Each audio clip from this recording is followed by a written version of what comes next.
جی بہت شکریہ جناب طاہر نوید چودھری صاحب۔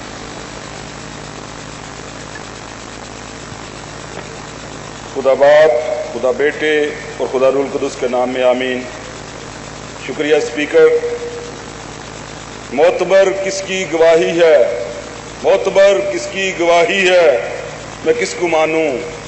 حاکم شہر کا بیان ظالم سے ملتا ہے۔ میں سب سے پہلے جناب کامران مائیکل صاحب کو بجٹ پیش کرنے پر مبارکباد دیتا ہوں، اور یہاں پہ یہ بات بھی واضح کرنا چاہتا ہوں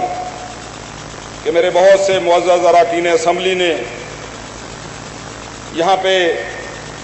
یہ قائد اعظم کے ویژن کی بات کی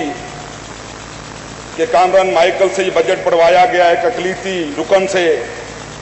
لیکن یہ سارا کریڈٹ کسی قیادت کو نہیں جاتا، یہ سارا کریڈٹ جاتا ہے تو میڈیا کو جاتا ہے کہ جب اندر کی خبر باہر نکلی کہ اگر ایک کرسچن وزیر بجٹ پیش کرے گا، بجٹ پڑھے گا تو پتہ نہیں کون سی قیامت آ جائے گی۔ تو میں شکریہ ادا کرتا ہوں پوری قوم کی طرف سے، تمام اقلیتوں کی طرف سے، مبشر لقمان کا، نجم سیٹھی کا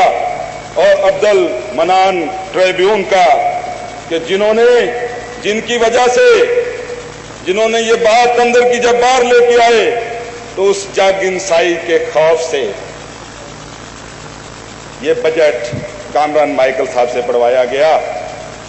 اور یہ بھی ہمیں پتہ ہے، ہم جو توقعات اقلیت والے لگائے بیٹھے ہیں کہ جیسے ہی بجٹ پاس ہوگا تو یہ ایسا دلہا ہے جو بغیر دلہن کے گھر جائے گا، یہ ان سے وزارت واپس لے لی جائے گی۔ اور میرا سوال ہے ان دوستوں سے جنہوں نے یہ اعتراض کیا تھا، جن کی اندر کی سٹوری جب باہر آئی، تو میں ان سے پوچھتا ہوں کہ کامران مائیکل کے بجٹ پیش کرنے سے کون کی قیامت آ گئی ہے؟ کیا کمی ہے اقلیتی افراد کی صلاحیتوں میں؟ کیا وہ فرائض منصبی پوری ایمانداری سے ادا نہیں کرتے؟ کیا وہ دیانتداری سے اپنے فرض کو پورا نہیں کرتے؟ ایک ہی رنگ ہے خون کا اور ایک ہی ہمارا رہن سہن ہے، اور یہ اچھی بات ہے کہ بجٹ سپیچ میں کم از کم وہ 2-3 سطروں میں یہ بات تو مانی گئی کہ اقلیتوں کا پاکستان بنانے میں ایک کردار ہے۔ تو میں آج یہ بھی کہتا ہوں اس فلور پہ کہ پاکستان بچانے میں بھی سب سے زیادہ کردار اقلیتوں کا ہوگا۔ اور مجھے بڑا دکھ ہوا جب میں نے دیکھا کہ میرا اقلیتی وزیر جو بجٹ پیش کر رہا ہے، جو شاید اس بجٹ پروسیس میں خود تو موجود نہ تھا، کہ اقلیتوں کے ساتھ جو ان کی ویلفیئر اور فلاح و بہبود کے لیے جو رقم رکھی گئی ہے وہ صرف 22 کروڑ۔ پچھلی دفعہ بجٹ اجلاس سے پہلے سیڑھیوں پہ بیٹھ کے جناب پرویز رفیق، نجمی سلیم اور میں نے کڑی دھوپ میں جب یہ احتجاج کیا کہ اتنی تھوڑی سی رقم سے اقلیتوں کی فلاح و بہبود کیا ہو سکتی ہے، تو خادم اعلیٰ نے مہربانی فرمائی اور اسی بجٹ کو 30 کروڑ کر دیا۔ لیکن اتحادی ہونے کے ناطے میں آج یہ بھی کہوں گا کہ ان 3 سالوں میں، اس وقت تو ہم اتحادی تھے، ہمیں کم از کم ایک سنگل پینی نہیں ملی۔ اور آج میں یہ دیکھتا ہوں کہ 1 کروڑ کی آبادی ہے اقلیتوں کی پنجاب کے اندر، ان 22 کروڑ سے ان کی کیا ڈیولپمنٹ ہوگی؟ اور یہاں پہ میرے فاضل دوست جو پارلیمانی سیکرٹری اقلیتی امور کے تقریر بھی بڑی اچھی کر لیتے ہیں، انہوں نے یہاں پہ پرسوں جب انہوں نے اپنی سپیچ ڈلیور کی تو وہ پنجاب حکومت کے کارنامے گنوا رہے تھے۔ تو میرا ان سے بھی سوال ہے کہ آپ پہلے جو آج تک 3 سال کے بجٹ پیش ہوئے اور ان کے میں دیکھیں کہ جتنی سکیمیں، وہ جناح آبادی کی سکیم ہو، وہ گرین ٹریکٹر کی سکیم ہو، وہ بے زمین لوگوں میں 12 ایکڑ کی زمین کی تقسیم ہو، مجھے کوئی اقلیتی فرد تو بتائیں کہ کون اس اسکیم سے مستفید ہوا ہے۔ آج بھی میں یہ دعوے سے کہہ سکتا ہوں کہ اقلیتی افراد جو زیادہ تر بے گھر لوگ ہیں، جو بغیر پلاٹ کے لوگ ہیں، انہیں اگر پلاٹ ملے تو وہ بھٹو اسکیم کے اندر ملے اور کسی اسکیم میں نہیں ملے۔ میں سمجھتا ہوں کہ یہی فرق ہے وفاقی گورنمنٹ کا اور پنجاب گورنمنٹ کا۔ یہاں پہ میرے دوستوں نے اس پہ بڑی باتیں کی۔ میں کیونکہ ایک اقلیتی نمائندہ ہوں اور اقلیتوں کے حوالے سے جو انہیں مسائل درپیش ہیں اور بجٹ میں جو ان کے ساتھ کیا گیا، میں اسی حوالے سے بات کروں گا۔ یہاں پہ آشیانہ ہاؤسنگ اسکیم کی بات ہوئی تو یہی لاہور کی میں بات سب سے پہلے بتاؤں گا کہ میرے مسیحی قبرستان کو مسمار کر کے اٹاری میں وہاں پہ یہ ہاؤسنگ اسکیم بنائی جا رہی ہے، اور یہاں پہ جو سرگودا کی میرے بہت سے ساتھیوں نے بات کی، وہاں پہ اس زمین کو بکار زمین کو آج بھی کو دیکھے وہاں پہ مختلف گھر بنانے کو تیار نہیں۔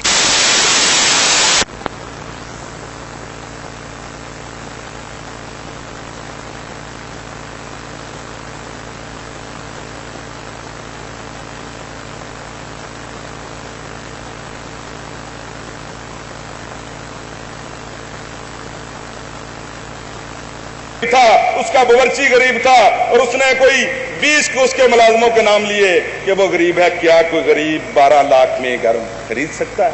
غریب کو تو ایک وقت کی روٹی نصیب نہیں۔ یہاں پہ میں یہ بھی عرض کرتا چلوں کہ وہاں پہ جب بیواؤں، یتیموں اور شہداء کے لیے کوٹا ہے تو منورٹی کے لیے بھی کوٹا ہونا چاہیے تھا۔ یالو کارڈ اسکیم، پنجاب روزگار اسکیم، یہ سب بڑی اچھی باتیں ہیں، لیکن میں یہ واضح بتاؤں کہ کبھی بھی کسی کرسچن کی کبھی کوئی یالو کارڈ کسی منورٹی کے بندے کی نہیں نکلی، کبھی کوئی پلاٹ نہیں نکلا۔ اور میرے بھائی نے یہاں پہ بڑی بات کی کہ دانش اسکول دیکھیں، یوحنا آباد ایشیا کی سب سے بڑی اقلیتی آبادی ہے، جہاں پہ 2 لاکھ کے قریب جو منورٹی کے افراد بستے ہیں، وہاں پہ کوئی سرکاری اسکول نہیں۔ اور میرے بھائی نے یہاں پہ 5% کوٹے کا ملازمتوں میں بات کی، اور میں یہاں پہ انہیں یہ بتانا چاہتا ہوں کہ یہ کریڈٹ شہید حق شہباز بھٹی کو جاتا ہے، یہ کریڈٹ پاکستان پیپلز پارٹی کی وفاقی گورنمنٹ کو جاتا ہے کہ جن کی بدولت جو سمجھتے ہیں کہ قائد اعظم کی بھی کیا ہے، یہ 5% کوٹا کا نوٹیفکیشن ہوا جو 26 مئی 2009 کو ہوا۔ اور یہ بھی میں واضح کرتا چلوں کہ 5 ماہ کے بعد اکتوبر 2009 کو میں جو لولا لنگڑا پنجاب گورنمنٹ نے نوٹیفکیشن جاری کیا، اس میں سب سے پہلے تو جو پوسٹیں صوبائی پبلک سروس کمیشن کے تحت آتی ہیں وہ ایگزمپٹ کر دی گئیں، پھر ہمارے احتجاج پہ انہیں شامل کیا گیا، اور اس میں بھی وفاقی گورنمنٹ نے یہ واضح اس کے نوٹیفکیشن میں لکھا ہے وہ سیٹیں جو وہ پر نہیں ہوں گی جہاں پہ کوئی کوالیفائڈ یا موزوں امیدوار نہیں آئے گا، وہ نیکسٹ ریکروٹمنٹ تک خالی رہیں گی۔ لیکن پنجاب میں اپنے لوگوں کو بھرتی کرنے کے لیے یہ نام نہاد لولا لنگڑا نوٹیفکیشن جاری تو کر دیا گیا، لیکن ہوتا کیا ہے اس میں کہ اس میں ہے کہ اگر کوالیفائڈ یا موزوں امیدوار نہیں آئے گا تو وہ اوپن میرٹ کو میں سیٹیں پر ہوں گی اوپن میرٹ کے ذریعے۔ تو یہی وجہ ہے کہ ٹیسٹوں میں فیل کر دیا جاتا ہے، انٹرویوز میں فیل کر دیا جاتا ہے تاکہ وہ سیٹیں منورٹی کے افراد کو نہ مل سکیں۔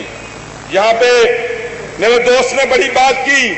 کہ گوجرا کے ایشو کے بارے میں اس نے بات کی کہ وفاقی گورنمنٹ نے سزا نہیں دی، تو پنجاب گورنمنٹ نے کیا کیا؟ پنجاب گورنمنٹ کی میں ہمدردی کی بات بھی یہ بتاتا چلوں کہ میرے نون لیگ کے منسٹر سمیت 4 MPs نے وہاں پہ چوتھے دن یہ احتجاج کیا پریس کے سامنے آ کے کہ ہم استعفے دے گے اگر خادم اعلیٰ ادھر نہ آئے، تو تب خادم اعلیٰ ادھر گئے تو انہوں نے وہاں پہ ڈائس پہ ایسے کر کے کہا تھا کہ ان مظلوموں کو میں انصاف دلاؤں گا۔ وہ انصاف دیکھیں کہ آج یہ انصاف دلایا جا رہا ہے کہ جوڈیشل کمیشن کی رپورٹ کے بعد، جسٹس اقبال و حمید رحمان کی رپورٹ کے بعد، وہی احمد رضا طاہر جو وہاں پہ RBO تھا، جو جب وہاں ہوتا ہے تو جنگ میں ٹرین جلتی ہے، کوریاں کا گاؤں جلتا ہے، اور زندہ 9 مسیحوں کو گوجرا میں جلایا جاتا ہے۔ اور اس کو جب پہلے CCPO لاہور لگایا گیا تو وہاں یہاں پہ لاہور ہائی کورٹ کے چیف جسٹس نے اس پہ سو موٹو ایکشن لیا، لیکن اسے دوبارہ آج پھر لگا دیا گیا، جس نے اپنی پہلی پریس کانفرنس میں کہا کہ ہم گولی کا جواب گولی سے دیں گے، اور